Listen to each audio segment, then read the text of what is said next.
हर दिन साला मऊगरी घर में घुसा रहा है। आई एकरा इची को बा 10 दिन रह गेल कपार पत्ती लग आई भर दिन मऊगरी घर में मेहरारून संगे का जाने का ही करता। मन करता कि धोई के इ चोट से चोट सटैले रहता मेहरारू से हरदम रात दिन। एकरा इची को ने सुना ताड़े रे बबुआ बो। जी बाबूजी। ई कहाँ बा हो? उन्हें तो आंगनवा में रहनी है। आंगनवा में गोइल का ए में गाड़ी वाला भेटाइल हा तो कहता कि हमारा ले तो रंजीत भैया कुछ कहला ही नहीं खान। ई हित का चाहता ने ठेला पर जाई तिलकवा का करतई देखिए आ गई भेटाई रहल हा बोलोरो हमारा कहता कि कहला ही नहीं खान। बाहर वाली लाइटिंग करता हूं हगत हगे की करी भर दिन खाली खाता हगता खाए हगे वाली मशीन हो गई बा। एक और ले डाला एक और ले फेंक का कर ये तोरा जिम्मा रही गई बा। का करते बा का अभी पूछा तारे का कहले रहनु कि बोलोरो वाले कह दी है बहना दे दी है। एक दिन बात करले तो बतियलस तो कलस के आज है। अच्छा रोगो बताई तिलक के दिन नजदीक आवे रो बोलोरो के बात नहीं की कइले जी। ठेला पर जाई तिलका बा ना तो पीछे तनी दुई वाला भात खान तो हमरा के जब मन तभी दाब देनी। दाब देला तो घर अब की हाली मलपट धई के ले जाके पोखरा के घाट पर रगड़ दे धई के जन ले धर पैसा ले जाके आबाइना दे ओकरा के बताई अब तो 2000 के 4000 मंगिया समझन खाली हो। ना ना उहे जोन बात बा गांव घर के बड़ुए बात बताउने ली है ले। लेकिन बाबूजी कहत कि बाद में तोरा के मुंह आईब। कनी तरह के हम तो ई सारा में कहत नहीं कि तोरा के मुंह आईब बाद में। सारा बोलते नहीं हम तो ऐसे कुछ करते नहीं सारा ऐसे बाबूजी रोग चले तो ई मारे हमरा के मारे नहीं ना बाजी झूठ बोलती है। इधर दे दी है 5 गो बोलोरो के बहना उनके के मुने के जेकरा जेकरा के बुझाई दी है।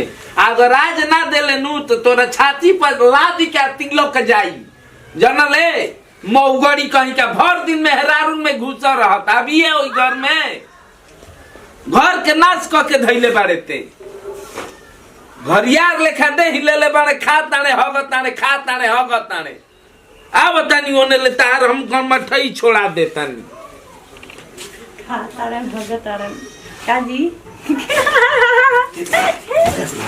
अरे उड़ाई ना बाबू तो के जब काम पे का हालात रो काम अपन करे का ना जानी कौन काम रो डेट पकड़ नी जी आए अबती लगवा सो ये छाती पर जाई हम हे साइड बैठे अरे खड़ा चिल्ला रहा हूं चिल्ला जाई जाके जल्दी बोलेरो करके आई। बाप में ऐसे नहीं तब के पटक बोलेरो कर जाई कि चिल्लाई बाबूजी के हैं जाई ना तो अभी बाबूजी की चिल्लाए बाबूजी देख हां राती के बताओ लगा ए जाना जानना चला बतावे लगा बाबूजी नहीं के जाते देखी अभी तक नहीं। अरे मुंह किता ऐसे ही चल जाएंगी चाहिए ना करेंगी कोई ई आओ बन के बैठा जा तहार भाई हो लेकिन बहुत बनचर हई बाप रे बाप बताओ अभी ले गाड़ी के साटा बायना नहीं कइले आए दोसर आदमी रही तो 2000 के 4000 लीते का हो तब छिनाते तो बियाह करके चल जाइबू बाक भाभी बाक भाभी बाप रे बाप मरद के घरे जाए खाली तो मन तू खूब पगलाइले बाड़ी। हां का रोज फोन पे बतियाओ तारे सुनता नहीं हम। अच्छा ए तो तू अपना दूल्हा घर जेबू तो कैसे रहबू? ए बाबूजी जी रहत नहीं सही काजी का कहत ले का से दूल्हा घर जीबो तो कैसे रहबू? ऐसा ही पूछत रहनी हई हम नहीं कैसे रही हां एकरा कोणी हस मरी हस मारिए कर गुना को तूर दी हस एकर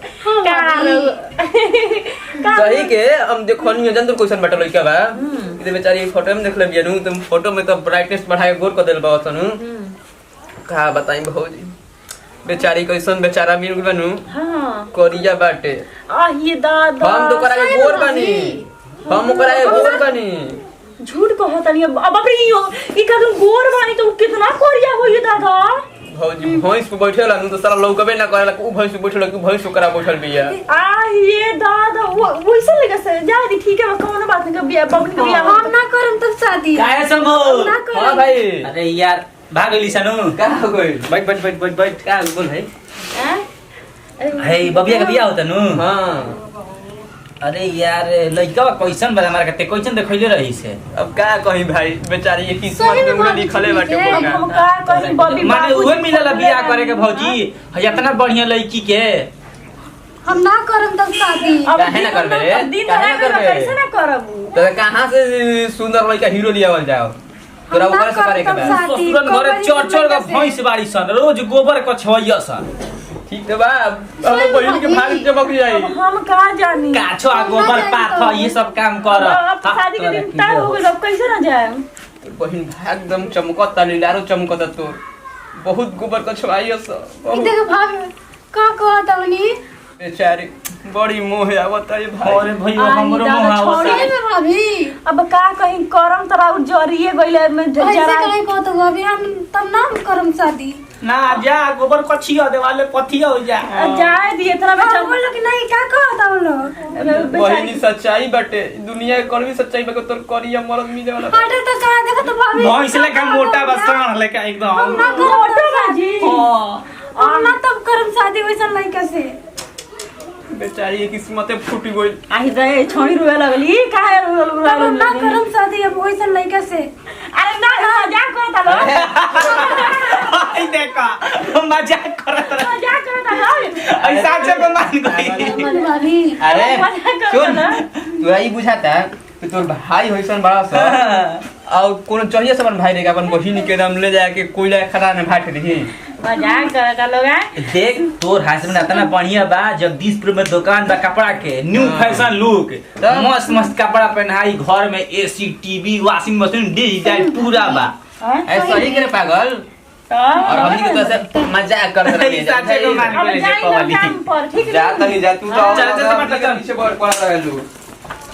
रउआ लगे भाई लगे तो सुबह से मजाक हटा रउ पगली रोए लगलू। हम तो जान रहनी कि मजाक करता लोग हम ओमे फिरकी ले लेनी है। हां तेई से तुम मजाक करे लगल बा। हाँ तो भाई अब देखा दूल्हा के नाम सुनते हम ना जाए। अभी सुन लिए कि कपड़ा के दुकान पर सही में भाभी क्या हो तब दूल्हा के साथ खूब हसीन रात कटी का मत भाभी देखा शर्मा के एकदम टमाटर जैसन गाल तो लाल हो गई। ए देखो हम तक बताओ तनी बबी एगो बात दूल्हा के ना हमेशा ना आँचरा में बांध के रखल जाला। सही में हाँ तो माने ऐसा नुकरा के कह दनु कि तहरा बात किसी के बात सुनबे मत कर से। ये वो तू मरे दिल के भी कोनो बात तू निकाल ना तले उ समझ जाओ कि हाँ अपना मेहरारू खातिर हई करे बा इतना ओकरा से प्यार कइल जाला। कितना ओकरा से प्यार करे के चाहिए। हाँ आज ओकर एक बात मानल जाला ठीक नु उ जवन काहे उ जवन मांगी तू ओकरा के दे दी ह तू जवन कहियन तू करे दी ह ऐसे ई बात बानी। अब उनकरा के खुश रखू तबे ना उनकरा के खुश रखी। हाँ हां ये सुन जबे उ मांगिहन तबे तू उनकरा के दे दी ह। का भाभी अरे पागले हो का हो छोड़ो खाए के पानी रुपया पैसा ई सब अब देबू तबे ना उ खुश रही हन। हाँ तो यही से जब मांगिहन तब तुम करके दे दियो कबो माना मत करी ह माना करब तो बेचारे के मन में दुख न लागी। ठीक बा। सुबेरे बिछाना पर से उठते उठते एकदम गिर जई ह। कहां गिर जाई। अपना मर्द के पैर पर पागल। अच्छा हाँ गोड़ पर गिरबू तो तारा के आशीर्वाद दिहे तबे न जाके तू जिंदगी में कोनो काम मतलब एकदम सुखी से रहबू। हाँ। आ सुन सास आ अपना ससुर के तो रोज दबई ह। का चीज है छोड़ी तो हम कितना सिखाई नौना हो कि चंडाली न हो तो का दवाई में। गोड़ हाथ हां पीठ कपार देखो केहू कुछ मांगी तो माने कब्बो माना मत करी हो दे दियो। और देवर देवर तो जब मांगी एकदम ताव को के दे दियो हो। काहे ओकरा के अरे क्या है उ देवर ਹੁੰਦਾ है आ जब ताव पे मांगी तबे तू ओकरा के दे दी हो। अब तू हम जानता कि इहो पूछबू कि का खाए के पानी रुपया पैसा कैसे जानता रहू घर में जब मर्द ना रहेला तो देवरे न करेला। का करेला। अरे तहार मर्द हो मर्द घर में ना रही तो बाबू छोला लिया दीना चाट लिया दीना तो उहे न खियावेला। हाँ। तब ठीक कहता तो यही से सुन बबनी उ तो मने घर के लोग के बात हो गइल आ जैसे कि रिश्तेदार के कोनो लड़का आई अगल बगल के कोनो लड़का आई उहो मंगियो सन कनियो के दे दिया सब केहू के दिहल जाला बांट के रखल जाला। ओकनी के का दे हम।